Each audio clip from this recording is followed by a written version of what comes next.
कांग्रेस के राष्ट्रीय अधिवेशन को राष्ट्रीय अध्यक्ष मल्लिकार्जुन खड़गे ने संबोधित किया। दरअसल रायपुर में कांग्रेस का 85वां महाधिवेशन चल रहा है। महाधिवेशन में जो फैसले लिए जा रहे हैं उनके मायने क्या हैं, यही समझाने के लिए जुड़ रहे हैं हमारे साथ सीधे political editor Yogesh Sharma. Over to you Yogesh जी।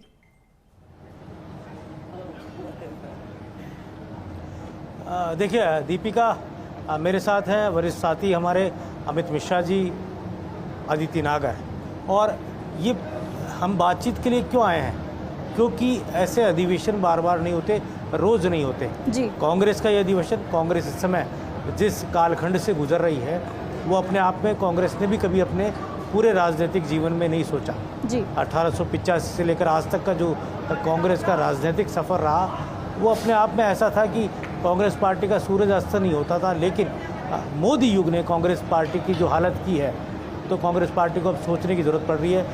बमुश्किल 3 राज्यों में कांग्रेस की पूर्णकालिक सरकार है, लेकिन उनमें से 2 राज्यों में इसी साल चुनाव है, राजस्थान और छत्तीसगढ़। तो ऐसे में राजस्थान छत्तीसगढ़ के चुनाव, अन्य राज्यों के चुनाव, कर्नाटक के चुनाव और साथ ही नॉर्थ ईस्ट के चुनाव, क्या परिणाम रहेंगे, किस तरह की तैयारी है, वो एक अलग बात है। लेकिन 2024 का लोकसभा चुनाव किस तरह का एजेंडा रहेगा, क्या दिशा और दशा कांग्रेस पार्टी की रहेगी, यही चिंतन मनन और कई नवाचार इस दौरान देखने को मिले। मैं अमित जी जानूँगा, जिस तरह आज राजनीतिक प्रस्ताव आया, आर्थिक प्रस्ताव आया, इंटरनेशनल अफेयर्स को लेकर प्रस्ताव आया, लेकिन सबसे बड़ी बात कांग्रेस के संविधान में संशोधन की बात आई, उसे लेकर क्या कहेंगे कि नए सिरे से कांग्रेस आगे बढ़ रही है? योगेश, देखिए लगातार मैं अदिति और उसे लेकर क्या कहेंगे कि नए सिरे से कांग्रेस आगे बढ़ रही है? योगेश, देखिए लगातार मैं, अदिति और आप इस जो कांग्रेस का अधिवेशन है इसको कवर कर रहे हैं, और लंबे अरसे से हम तीनों इस कांग्रेस के नेशनल और राजस्थान को कवर करते आ रहे हैं, देखते आ रहे हैं कि कांग्रेस में ये गिरावट क्यों आई है। सबसे पहली बात मैं बताऊं कि अभी प्रधानमंत्री मोदी ने नारा दिया था अमृतकाल का। इस अमृतकाल में कांग्रेस भी अपने लिए संजीवनी ढूंढ रही है, और उसे लगता है कि वो जो संजीवनी उसे भारत जोड़ो यात्रा के दौरान मिली है, उससे वो जो अचेत अवस्था में चली गई कांग्रेस थी, उसमें एक नया संचार हो रहा है, और उस संचार को ही यहाँ बदस्तूर दिखाने की कोशिश है।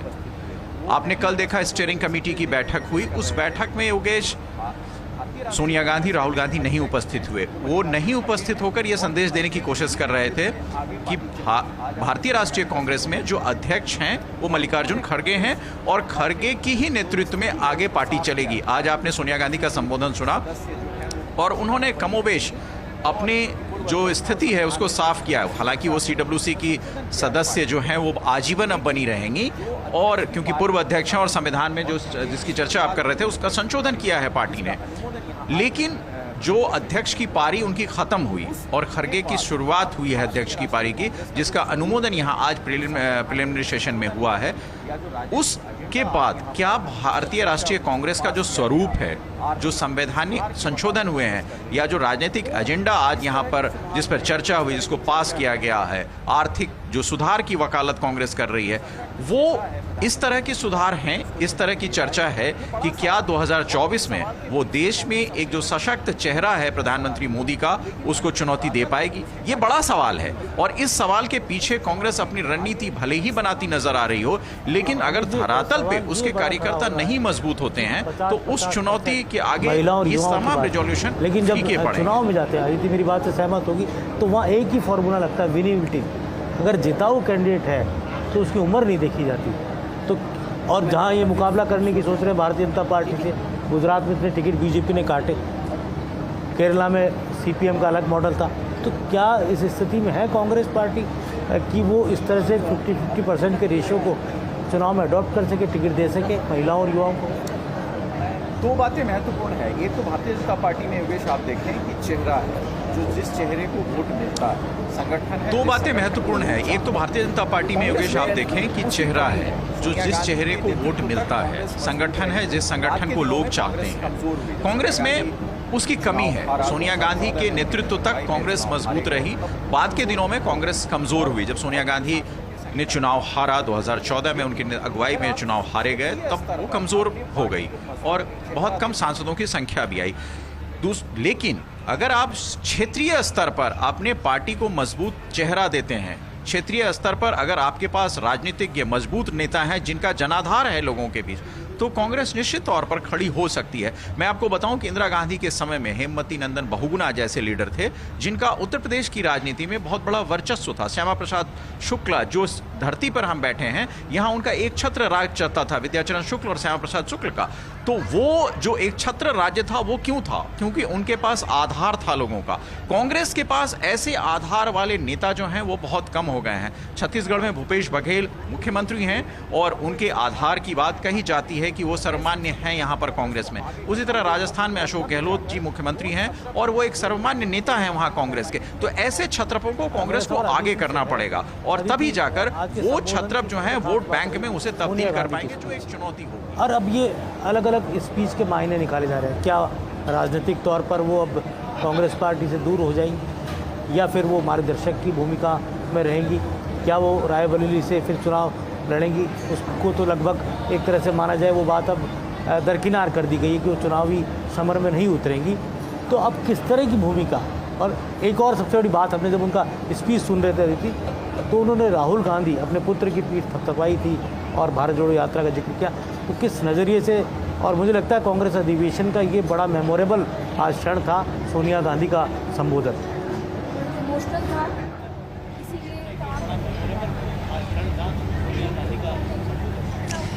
इमोशनल था, इसीलिए तमाम तरीके की बातें उठ रही हैं, क्योंकि उन्होंने अपना उत्तराधिकारी राहुल गांधी को मन से तो कई समय पहले ही चुन लिया था, लेकिन एक बार फिर भारत जोड़ो यात्रा में जिस तरीके से राहुल गांधी का जो जिक्र किया, राहुल जी बोला, और जब उन्होंने कहा कि राष्ट्रीय अध्यक्ष के तौर पर जो उनका संदर्भ था मेरा संन्यास है। देखिए, कभी सुना है कि एक तरफ तो आप अपने संविधान में संशोधन करें और पूर्व जो राष्ट्रीय अध्यक्ष रह चुके हैं उनको स्थायी सदस्य बनाएं और दूसरी ओर संन्यास की बात हो? यानी कि राजनीतिक व्यक्ति कभी संन्यास की बात हुई है आज तक? तो उसको गलत तरीके से लिया गया। और आज भी जैसे पोस्टर बाहर लगे थे, योगेश जी हम सुबह बात भी कर रहे थे, सोनिया गांधी खड़ी और मल्लिकार्जुन खड़गे हाथ बांधे खड़े हैं। हालांकि उसको अगर पॉलिटिकल उसकी बारीकी से उसको समझा जाए तो आज भी मल्लिकार्जुन हाथ बांधे खड़े हैं, क्योंकि आज भी जो कमान है, आज भी समय लगेगा, वो कमान तो पीछे से ही चल रही है फाइनल। तो सोनिया गांधी अभी भी वो महिला हैं या वो नेता हैं, बनी रहेगी, क्योंकि उन्होंने इतने लंबे समय में राजीव गांधी के बाद पूरी कांग्रेस पार्टी को, जैसे बोलते हैं कि जैसे संभाल के रखा है धुनी की तरह, वो बहुत महत्वपूर्ण है। और आज अगर सोनिया गांधी को पल भर के लिए माइनस कर दीजिए तो क्या स्थिति होगी कांग्रेस की, वो सोचने के बियॉन्ड है। दूसरी बात, आज उनके भाषण में एक खास बात, जब उन्होंने राहुल गांधी को, एक तो अपना उत्तराधिकारी, दूसरा उन्होंने इस बार फिर कहा कि अपने से पहले एकजुटता की बात कही।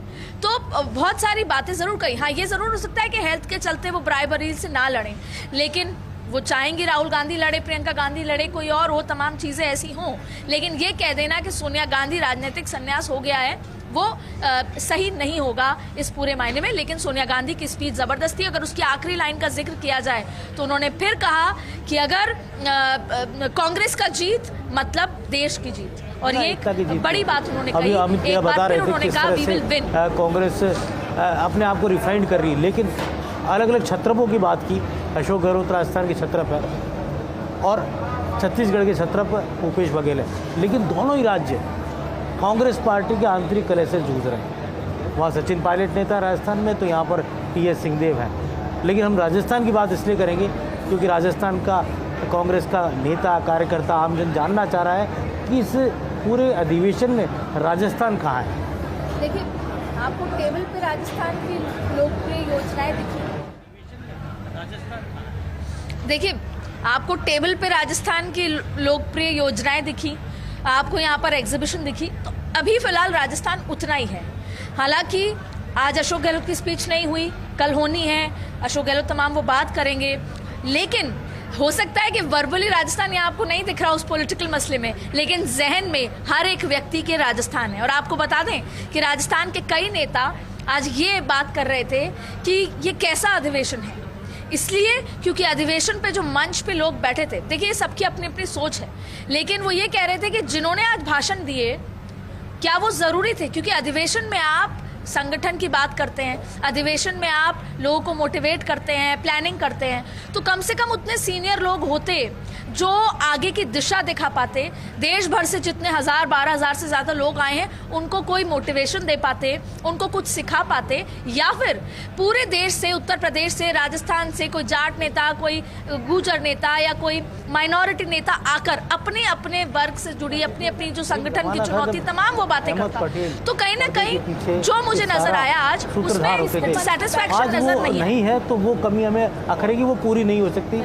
अमित जी भली भांति जानते किस तरह के किरदार थे देश की राजनीति के अंदर, लेकिन सवाल ये खड़ा होता है क्या राजस्थान के मसले सुलझेंगे पर्दे के पीछे जिस तरह की। सोनिया गांधी ने आज कहा कि आप अपने से पहले पार्टी के बारे में सोचें, लेकिन हर एक व्यक्ति यही कह रहा था कि हम बहुत महत्वपूर्ण, सोनिया गांधी ने आज कहा कि आप अपने से पहले पार्टी के बारे में सोचें, लेकिन हर एक व्यक्ति यही कह रहा था कि हम या तो मंच पे कब बैठेंगे, या सबसे बड़ी बात है कि आप इस अधिवेशन के ठीक बाद फिर राजस्थान में ये बात उठेगी, एक बार फिर उठेगी कि सचिन पायलट और उनके तमाम लोगों का क्या होगा फिर। यानी कि चुनाव में आपके पास समय नहीं बचा, लेकिन अभी भी लोगों को एडजस्ट करने को लेकर, और यहाँ तक सुबह आप नियुक्ति की बात कर रहे थे, अभी तक पूरी नियुक्तियां नहीं हुई है। ये वही कार्यकर्ता हैं जिन्होंने 5 साल पहले आपकी सरकार लाए। इन कार्यकर्ताओं का उनका ड्यू नहीं मिला और आप फिर चाहेंगे कि ये कार्यकर्ता काम पे लग जाएं। वही सचिन पायलट जो मंच पे हो सकता है, या तमाम सचिन पायलट हो, अशोक गहलोत हो, कोई भी वर्ग हो, लेकिन जब बात कुर्सी की आती है तो वो खुद को पहले रखते हैं और पार्टी को बाद में रखते हैं। इसीलिए हम बाहर की ताकतों से बाद में लड़ पाएंगे। कांग्रेस के लिए जरूरी है कि पहले वो अंदर जो ये घमासान है उसको शांत करे। ये भारत जोड़ो यात्रा में भी ये बात कही गई थी कि कांग्रेस जोड़े। बात को आगे बढ़ाते हुए कि क्या लोकसभा चुनाव में कांग्रेस पार्टी का अधिवेशन किस रोड मैप के साथ आगे बढ़ रहा है, ऐसा क्या कुछ कांग्रेस पार्टी कर पाएगी जिससे वो सत्ता में आने की तो बात अलग है, लेकिन मजबूत प्रतिपक्ष की जो भूमिका है सदन के अंदर वो निभाने की स्थिति में रहेगी। क्या क्षेत्रीय दलों के साथ गठजोड़ को लेकर अलग अलग मत हैं कांग्रेस पार्टी के अंदर। कई लोग कहते हैं कि अकेले लड़ने चाहिए क्षेत्रों में चुनाव, कई लोग कहते हैं गठबंधन के साथ, लेकिन एक तरफ केसीआर का अलग गठबंधन, ममता बनर्जी अलग बात कर रही है, शरद पवार अलग बात कर रहे हैं, महाराष्ट्र में आघाड़ी सरकार टूट चुकी। तो अमित जी मैं जानना चाहता हूँ कि क्या इस तरह की सोच के साथ कांग्रेस पार्टी आगे बढ़ेगी कि सबको साथ लेके चल रहा है, या फिर अकेले बढ़ेगी? योगेश, कांग्रेस पार्टी आगे बढ़ेगी कि सबको साथ लेके चल रहा है, या फिर अकेले बढ़ेगी? योगेश, आपके सवाल का जवाब दूंगा। उससे पहले एक सवाल आपने अदिति से पूछा था राजस्थान की भूमिका। ये जो पूरा आप देख रहे हैं सिनारियो ना, भारत जोड़ो यात्रा, हाथ से हाथ जोड़ो कार्यक्रम और अब ये प्लेनरी, ये उसी राजस्थान की धरती यानी उदयपुर में जो संकल्प शिविर हुआ था वहाँ इसके प्रारूप तैयार हुए थे। और आपको बताऊं कि उस ही धरती पर इस बात की चर्चा हुई थी कि कांग्रेस को आखिर लोगों के बीच जाना पड़ेगा, लोग हमसे छूट गए हैं, नाराज़ हैं। जिन कार्यकर्ताओं की बात अदिति कर रही थी, वैसे देश भर में कार्यकर्ता जो हैं वो सो गए हैं, उनको लगता है हमारी कोई पार्टी नहीं, हमारी कोई सुनवाई नहीं। और आपने बड़ा अच्छा ये सवाल पूछा कि क्या विपक्ष की एकता जो है वो कांग्रेस उससे अपने सांचे में ढाल पाएगी। मैं आपको बताऊं कि 2004 में जब चुनाव हुए थे तब भी विपक्षी एकता का कोई ताना बाना नहीं था, और चुनाव के बाद हरकिशन सिंह सुरजीत एक वामपंथी बड़े नेता थे सीपीएम के, उनके घर पर खुद सोनिया गांधी गई, रामविलास पासवान एलजेपी के लीडर थे, और मैं उस चीज़ का गवाह हूं कि वो पैदल गई 10 जनपद से निकलकर 11 जनपद वो रहते थे वहाँ वो पहुँचे, 12 जनपद पे वो पहुँचे। तो ये जो चीज़ें थी उस तरीके का एक एटीट्यूड कांग्रेस को दिखाना पड़ेगा, तब जाकर यूपीए बना था और लेफ्ट ने 140 सीट वाली कांग्रेस को बाहर से समर्थन दिया था। अब आपने देखा कि ठीक प्लेनरी सेशन के 2-3 दिन पहले मल्लिकार्जुन खड़गे जो कांग्रेस के अध्यक्ष हैं वो एक ट्वीट करते हैं और वो कहते हैं कि कांग्रेस की अगुवाई में विपक्ष की एकता से को 2024 में वो भारतीय जनता पार्टी को चुनौती देगी। तो ये विपक्ष की एकता जो है ये कैसे संभव है? क्या वो चुनाव के पहले होगी, क्या वो चुनाव के बाद उसी रूप में होगी जैसे यूपीए बनाया गया था? तो अगर यूपीए बनाने मतलब चुनाव के बाद की प्रक्रिया वो शुरू होगी योगेश, तो मुझे नहीं लगता है कि फिर ये कोई चुनौती बीजेपी को देने में कारगर विपक्ष रहेगा, क्योंकि उसके पहले कांग्रेस ये तय करेगी, क्योंकि राष्ट्र की देश की एक बड़ी पार्टी है कांग्रेस और भारतीय जनता पार्टी, दोनों राष्ट्रीय पार्टियां हैं, तो कांग्रेस को अपना हित छोड़ना पड़ेगा। जैसे जिस स्टेट में क्षेत्रीय दल मजबूत हैं, अगर वो कांग्रेस को वहां तरजीह दे रहे हैं, तवज्जो दे रहे हैं और उन्हें सीटें दे रहे हैं, तो वो भी क्षेत्रीय दल ये चाहेंगे कि कांग्रेस जिस स्टेट में मजबूत है वहां उसे जगह मिले, और वो कांग्रेस नहीं दे पाएगी। क्यों नहीं दे पाएगी? कि कांग्रेस को लगेगा कि वो स्पेस जो कांग्रेस का है वो उस क्षेत्रीय दल को चला जाएगा, और जब एक बार आपका स्पेस चला जाता है राजनीति में तो फिर आपके कंधे पर दूसरे लोग खड़े हो जाते हैं। तो ये एक बड़ी अंतर्विरोध की चीजें हैं जिसको कांग्रेस प्लेनरी में उठाया भी गया है और उस पर रिजोल्यूशन होगा। संभवतः एक कमेटी बनने जा रही है।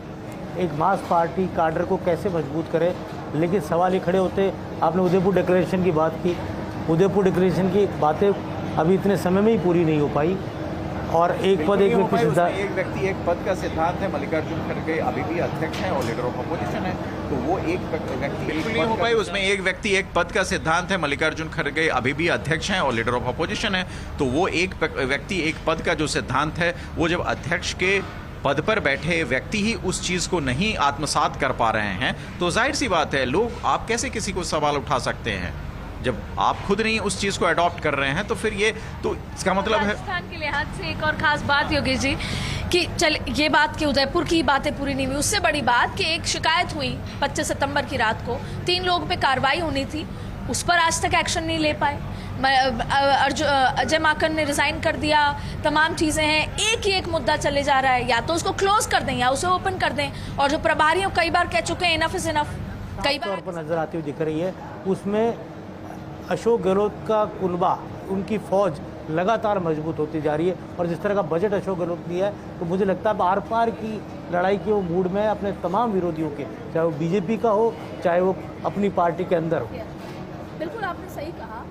उसमें सबसे बड़ी बात होती है कि हमेशा से कहा जाता है, चाहे वो अपनी पार्टी के अंदर हो। बिल्कुल आपने सही कहा। उसमें सबसे बड़ी बात होती है कि हमेशा से कहा जाता है कि जिसके पास कुर्सी, जिसके पास विधायक हैं वही बादशाह होता है। और अशोक गहलोत जाति समीकरण के, विधायकों के, नंबर गेम के तो बादशाह रहे हैं, लेकिन सवाल फिर घूम फिर के है कि पार्टी को स्ट्रक्चरली, और ऐसा नहीं है कि हम सिर्फ कांग्रेस के लिए बोल रहे हैं, इतिहास गवाह है। से एक लंबी चर्चा हुई, एक जानने की कोशिश की कि आज के अधिवेशन में किस तरह कांग्रेस पार्टी ने जो अलग अलग प्रस्ताव रखे, अलग अलग बातें हुई, उनका कितना असर भावी तौर पर इस कांग्रेस पार्टी की राजनीतिक दशा और दिशा पर पड़ेगा। लेकिन ये ज़रूर है, अधिवेशन में कल का दिन बहुत अहम है, क्योंकि राहुल गांधी की स्पीच होगी। ये राहुल में कांग्रेस है, 50% युवाओं की कांग्रेस रहेगी, 50% महिलाओं की कांग्रेस रहेगी, मतलब विजन राहुल गांधी का होगा, चाहे कांग्रेस का प्रेसिडेंट कोई भी हो। बिल्कुल योगेश जी, और कल राहुल गांधी के संबोधन पर भी हर किसी की नजर रहेगी। बहरहाल आप तीनों का ही बहुत बहुत शुक्रिया इस चर्चा के लिए।